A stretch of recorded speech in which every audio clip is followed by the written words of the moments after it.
ये कहानी है एक ऐसे फ्लाइट की जहां सब कुछ नॉर्मल लग रहा होता है, लेकिन धीरे धीरे सब कुछ कंट्रोल के बाहर चला जाता है। एक अमेरिकन फ्लाइट अचानक एक खतरनाक सिचुएशन में फंस जाता है, हाईजैकिंग। लेकिन ये कोई नॉर्मल हाईजैक नहीं है, यहाँ हर 20 मिनट में एक जान जाने वाली है। और सबसे शॉकिंग बात, जो एयर मार्शल इस सब को रोकने के लिए वहां है, वही खुद इस गेम का हिस्सा बन जाता है। तो आखिर क्यों हुआ ये हाईजैक? कौन है इसके पीछे? और कैसे एक ट्रेन्ड ऑफिसर खुद शक के घेरे में आ गया? फिल्म का नाम है नॉन स्टॉप। वीडियो शुरू करने से पहले आपसे एक छोटी सी रिक्वेस्ट है, अगर आप इस चैनल पर नए हैं तो प्लीज चैनल को सब्सक्राइब कर दीजिए। तो चलिए शुरू करते हैं, लेकिन उससे पहले नमस्कार दोस्तों, मैं हूं सैम और आप देख रहे हैं नो द स्टोरी। कहानी की शुरुआत होती है न्यूयॉर्क सिटी के एयरपोर्ट से। यहाँ हम मिलते हैं US air marshal bill marks से, जो न्यूयॉर्क से लंदन जाने वाली फ्लाइट पकड़ने आया होता है। लेकिन मार्क्स का बिहेवियर थोड़ा अलग लग रहा होता है। वो बहुत स्ट्रेस्ड और मेंटली डिस्टर्ब्ड सा दिख रहा होता है। एयरपोर्ट पर लोग उससे बात करने की कोशिश करते हैं, लेकिन मार्क्स सबको इग्नोर करता हुआ अपने काम में लगा रहता है। इसके अलावा कोई अनजान इंसान उसे बार बार फोन कर रहा होता है, जैसे कुछ खास चीज जानना चाहता हो। सारे सिक्योरिटी और इमिग्रेशन प्रोसेस कंप्लीट करने के बाद मार्क्स फाइनली प्लेन में चढ़ जाता है। तभी एक औरत आती है और उसके पास वाले पैसेंजर से सीट एक्सचेंज करने को कहती है। पैसेंजर मान जाता है और वो औरत, जिसका नाम है जेन समर्स, मार्क्स के बगल वाली विंडो सीट पर बैठ जाती है। धीरे धीरे मार्क्स और समर्स के बीच कुछ कुछ बातचीत शुरू होता है। इसी बीच फ्लाइट टेक ऑफ कर लेती है और सब कुछ बिल्कुल नॉर्मल चल रहा होता है। पैसेंजर्स को ड्रिंक्स और स्नैक्स सर्व हो रहे होते हैं। कुछ देर बाद समर्स सो जाती है और मार्क्स उठकर वॉशरूम की तरफ चला जाता है। प्लेन में स्मोकिंग मना होता है, लेकिन मार्क्स छुपकर कैमरा से बचकर वहां स्मोक करता है। ये साफ दिखाता है कि वो काफी परेशान है। जब वो वापस आता है, तब उसके पास एक अजीब मैसेज आता है। एयर मार्शल्स के पास एक स्पेशल एन्क्रिप्टेड कम्युनिकेशन सिस्टम होता है, जिससे सिर्फ वो लोग ही बात कर सकते हैं। लेकिन मैसेज भेजने वाला खुद को एक पैसेंजर बताता है। वो अनजान इंसान मार्क्स को धमकी देता है, अगर $150 मिलियन एक बैंक अकाउंट में ट्रांसफर नहीं किए गए तो हर 20 मिनट में एक पैसेंजर को मार दिया जाएगा। अब मार्क्स को समझ आ जाता है कि जो कुछ भी हो रहा है वो मजाक नहीं है, ये सीरियस है। वो तुरंत अपने partner air marshal Jack Hammond के पास जाता है। पहले मार्क्स को लगता है कि शायद जैक ही उसके साथ प्रैंक कर रहा है, क्योंकि हाई सिक्योरिटी फ्लाइट्स में 2 एयर मार्शल्स होते हैं और इस फ्लाइट में मार्क्स और जैक ही असाइंड होते हैं। लेकिन जैक साफ मना कर देता है। उसका कहना होता है कि इतनी सिक्योर फ्लाइट में कोई ऐसे मर्डर नहीं कर सकता, शायद कोई उन्हें कंफ्यूज कर रहा है। फिर भी मार्क्स रिस्क नहीं लेता और सीधा कॉकपिट में जाकर कैप्टन को सब कुछ बता देता है। कैप्टन तुरंत टीएसए यानी ट्रांसपोर्टेशन सिक्योरिटी एडमिनिस्ट्रेशन से कांटेक्ट करके उस बैंक अकाउंट को ट्रेस करने को बोलता है। मार्क्स प्लेन के सीसीटीवी फुटेज देखने की परमिशन भी ले लेता है। वो फ्लाइट अटेंडेंट नैन्सी के साथ मिलकर कैमरास चेक करना शुरू करता है, लेकिन जल्द ही उसे समझ आ जाता है कि उसे एक और इंसान की जरूरत है। नैन्सी किसी और क्रू मेंबर को बुलाने वाली होती है, लेकिन मार्क्स उसकी जगह जेन समर्स को बुला लेता है, क्योंकि उसे वो भरोसेमंद लगती है। समर्स कंफ्यूज्ड होती है, लेकिन मार्क्स उसे सिचुएशन शॉर्ट में समझाकर मदद मांगता है। अब मार्क्स एक प्लान बनाता है। वो हाईजैकर को मैसेज करेगा और जब वो रिप्लाई करेगा, तब जो पैसेंजर्स अपने फोन इस्तेमाल कर रहे होंगे उनके सीट नंबर सीसीटीवी से नोट किए जाएंगे। मार्क्स मैसेज करता है और हाईजैकर तुरंत रिप्लाई करता है, पैसे अरेंज करने को बोलता है। इसी वक्त नैन्सी और समर्स उन सब पैसेंजर्स के सीट नंबर्स लिख लेती हैं जो फोन यूज कर रहे होते हैं। तभी टीएसए एजेंट मैरनिक का कॉल आता है, जो बताता है कि वो अकाउंट ट्रेस करने की कोशिश कर रहे हैं। लेकिन सिचुएशन और खतरनाक हो जाती है जब हाईजैकर एक और मैसेज भेजता है, तुम्हारी बेटी ओलिविया कैसी है? ये सुनते ही मार्क्स के पैरों तले जमीन खिसक जाती है। उसकी पर्सनल लाइफ के बारे में कोई कैसे जानता है? इसके साथ ही 20 मिनट का टाइम भी खत्म होने वाला होता है। तभी सीसीटीवी में दिखता है कि जैक हैमंड भी अपना फोन यूज कर रहा है। फिर वो अचानक वॉशरूम की तरफ चला जाता है। मार्क्स को शक होता है और वो उसके पीछे जाता है। जैसे ही जैक वॉशरूम का दरवाजा बंद करने की कोशिश करता है, मार्क्स जबरदस्ती अंदर घुस जाता है और दोनों के बीच एक जबरदस्त लड़ाई होता है। इसी बीच जैक कन्फेस करता है कि उसे पैसे चाहिए और वो मार्क्स को भी शेयर देने का ऑफर देता है। अब सब कुछ साफ लगता है, क्या जैक ही हाईजैकर है? मार्क्स उसका फोन छीनने की कोशिश करता है, लेकिन फोन सिंक में गिर जाता है। फाइनली जब जैक बंदूक उठाकर मार्क्स पर गोली चलाने वाला होता है, मार्क्स उससे पहले ही मार देता है। अब वो वॉशरूम को लॉक करके बाहर आ जाता है। उसे लगता है कि अब सब खत्म हो गया, लेकिन तभी एक और मैसेज आता है। हाईजैकर लिखता है, जैक की मौत भी उसके प्लान का पार्ट था। मतलब असली मास्टरमाइंड अभी भी प्लेन में कहीं है और उसने अपनी बात सच कर दिखाई। 20 मिनट के अंदर एक जान जा चुकी है। अब मार्क्स खुद कंफ्यूज हो जाता है, क्या वो खुद ही हाईजैकर है? लेकिन ये कैसे मुमकिन है? वो एक यूएस एयर मार्शल है, सब उसे जानते हैं, फिर वो अपने ही अकाउंट में पैसे क्यों मंगवाएगा?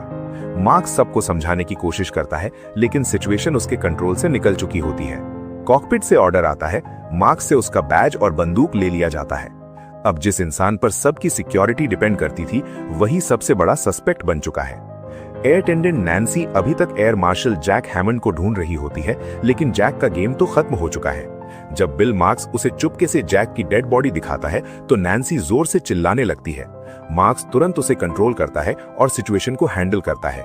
फिर वो समझाता है कि ये सब उसके खिलाफ एक सेटअप है। उसने जैक के फोन के मैसेजेस चेक किए थे और वहां से एक सच सामने आता है। हाईजैकर जैक को ब्लैकमेल कर रहा था। जैक अपने ब्रीफकेस में कोकेन स्मगल कर रहा था। मार्क्स ने भी वो ड्रग्स अपनी आंखों से देखे थे। हाईजैकर ने जैक को इतना मेंटली प्रेशर दिया कि वो पैनिक में आ गया। प्लान ये था कि जैसे ही जैक को लगे कि मार्क्स उसके पास आ रहा है, वो समझेगा कि उसका राज पकड़ा गया है। पहले वो मार्क्स को पैसों का लालच देकर चुप कराने की कोशिश करेगा और जब वो फेल हो जाएगा तो मार्क्स पर हमला करेगा। और एग्जैक्टली वही हुआ और आखिर में जैक खुद ही मर गया। और सबसे बड़ी बात, ये सब 20 मिनट के अंदर हुआ। मार्क्स को अब सिर्फ 10 मिनट मिले हैं, वरना एक और जान जाएगी। इसलिए वो नैन्सी से मदद मांगता है और नैन्सी भी हिम्मत दिखाते हुए उसका साथ देने के लिए तैयार हो जाती है।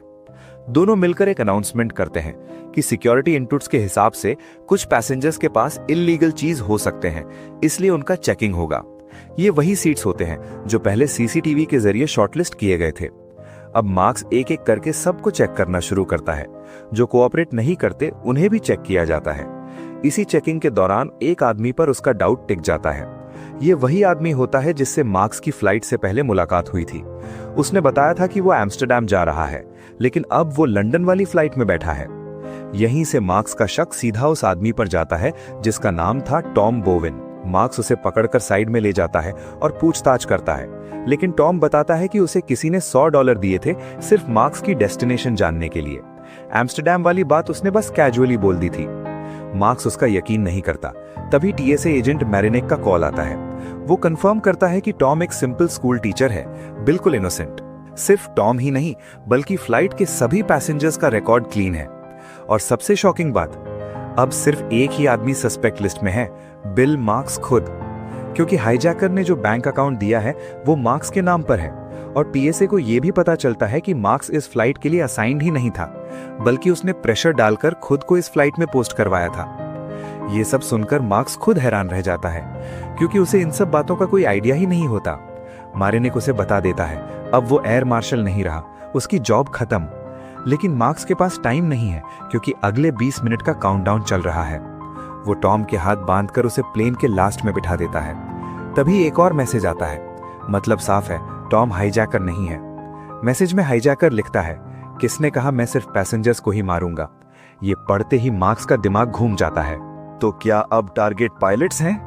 मार्क्स तुरंत कॉकपिट की तरफ दौड़ता है, लेकिन अचानक प्लेन जोर से हिलता है। एक टर्बुलेंस आता है और प्लेन नीचे की तरफ गिरना शुरू होता है और सब लोग घबरा जाते हैं। मार्क्स संभलते हुए कॉकपिट तक पहुंचता है और वहां देखता है कि पायलट डेविड बेहोश पड़ा है। प्लेन में एक पैसेंजर होता है, डॉक्टर फहीम, एक डॉक्टर। मार्क्स उसे तुरंत कॉकपिट में बुलाता है चेक करने के लिए। तभी एक और पैसेंजर वहां घुसने की कोशिश करता है, ऑस्टिन, जो न्यूयॉर्क पुलिस डिपार्टमेंट का ऑफिसर होता है। वो मार्क्स पर चिल्लाने लगता है और सिचुएशन समझने की कोशिश करता है। मार्क्स उसे समझाकर सीट पर वापस भेज देता है। फिर डॉक्टर फहीम मार्क्स को बताता है पायलट मर चुका है, और सबसे शॉकिंग बात, उसके बॉडी पर कोई इंजरी नहीं है, मतलब उसे जहर दिया गया है। मार्क्स डॉक्टर को बोलता है कि यह बात किसी और को ना बताए। फिर वो को पायलट काइल से पूछताछ करता है। काइल बताता है कि पिछले 20 मिनट में कॉकपिट में कोई नहीं आया। अब डाउट काइल पर भी जा सकता था, लेकिन उसकी कंडीशन देखकर लगता है कि वो खुद कंफ्यूज्ड है। मार्क्स उसे बोलता है कि जब तक प्लेन लैंड नहीं होता कॉकपिट का दरवाजा लॉक रखे, क्योंकि अगर काइल को कुछ हो गया तो प्लेन उड़ाने वाला कोई नहीं बचेगा। मार्क्स वापस कैबिन में आता है, जहां सब पैसेंजर्स उससे सवाल करने लगते हैं। सबको लग रहा होता है कि कॉकपिट में कुछ सीरियस हुआ है। मार्क्स सबको शांत करता है और कहता है कि सिचुएशन कंट्रोल में है, लेकिन अंदर ही अंदर सब कुछ टूट रहा होता है। तभी एक और मैसेज आता है और फिर से 20 मिनट का टाइमर सेट हो जाता है। मार्क्स परेशान होकर मैरिनिक को कॉल करता है और बताता है कि अब तक एक पैसेंजर और पायलट मर चुके हैं और एक एयर मार्शल को भी उसने खुद मारा है। वो रिक्वेस्ट करता है कि $150 मिलियन तुरंत उसके अकाउंट में ट्रांसफर किए जाएं, वरना प्लेन के बाकी 147 लोगों की जान खतरे में है। लेकिन टीएसए और मैरिनिक अब मार्क्स पर ही शक कर रहे होते हैं। वो उसकी कोई बात नहीं मानते और उससे कांटेक्ट तोड़ देते हैं। यहाँ तक कि को पायलट को भी इंस्ट्रक्शन दिया जाता है कि मार्क्स से बात न करे। अब मार्क्स पूरी तरह से अकेला पड़ चुका है। इस बीच प्लेन के अंदर सब लोग आपस में बात कर रहे होते हैं। टेंशन बढ़ता जा रहा होता है। इसी दौरान जेन समर्स उस आदमी से बात करती है जिससे उसने सीट एक्सचेंज की थी, जैक व्हाइट। जैक व्हाइट एक स्मार्टफोन प्रोग्रामर होता है।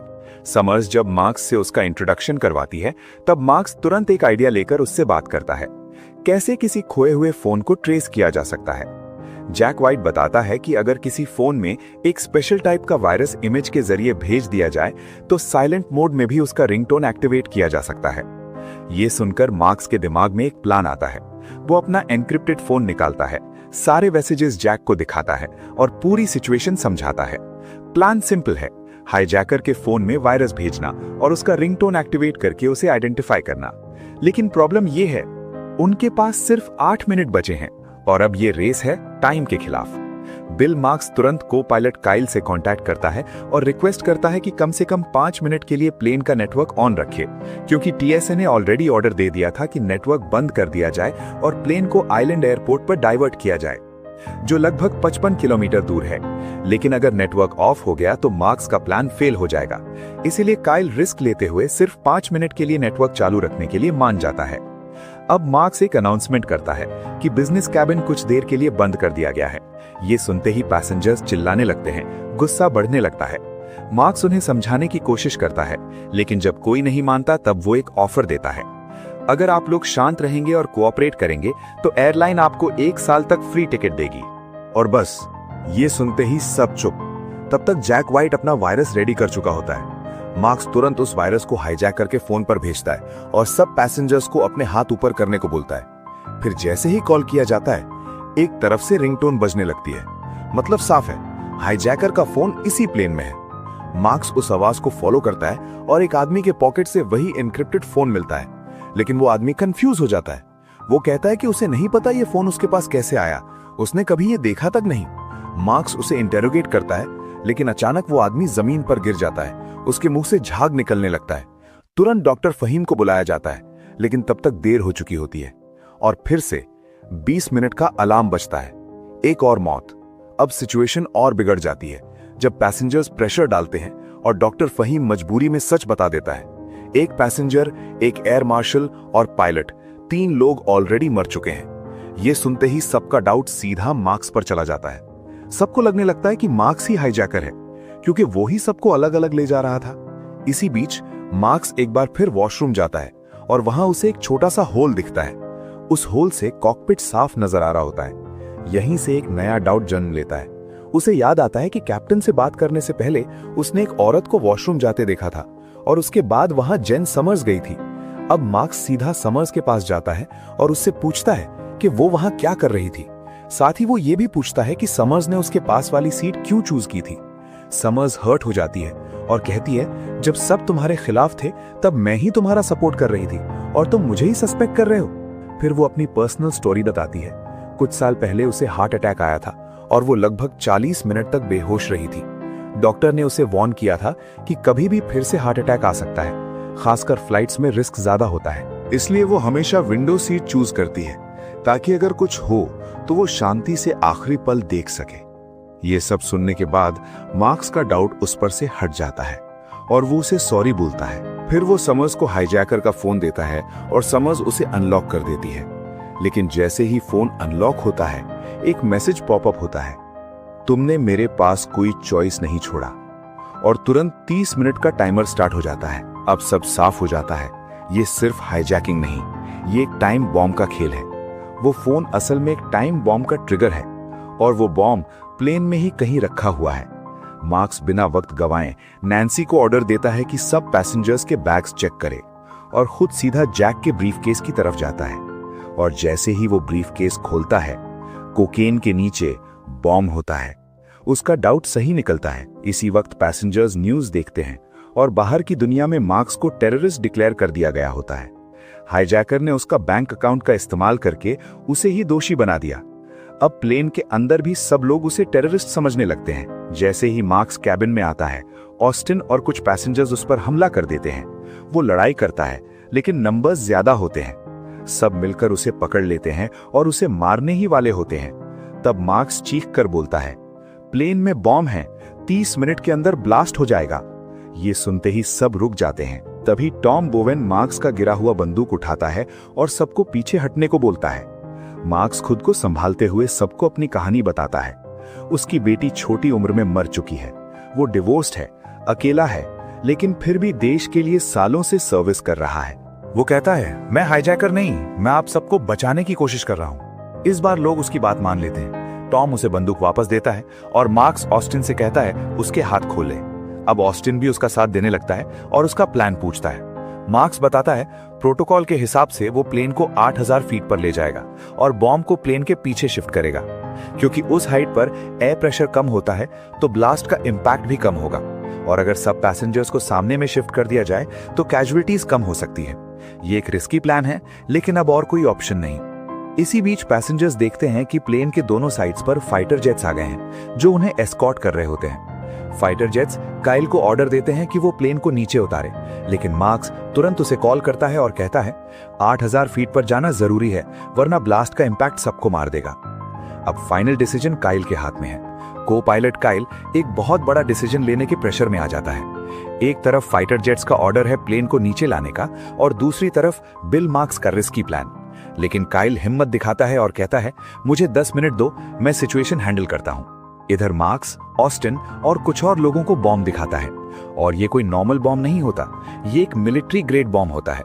इस बॉम्ब का सिस्टम इतना खतरनाक होता है कि इसे डिफ्यूज करने की कोशिश की जाए तो तुरंत एक्टिवेट हो जाएगा, और अगर इसे प्लेन से बाहर फेंका जाए तब भी प्रेशर चेंज की वजह से ये ब्लास्ट हो जाएगा। मतलब सीधी बात, इस बॉम्ब को रोकना नामुमकिन है। अब जब ब्लास्ट होना फिक्स है तो मार्क्स एक प्लान देता है। वो सबको कहता है कि प्लेन के सारे लगेज लाकर बॉम्ब के ऊपर रख दिया जाए ताकि ब्लास्ट का इंपैक्ट कम किया जा सके।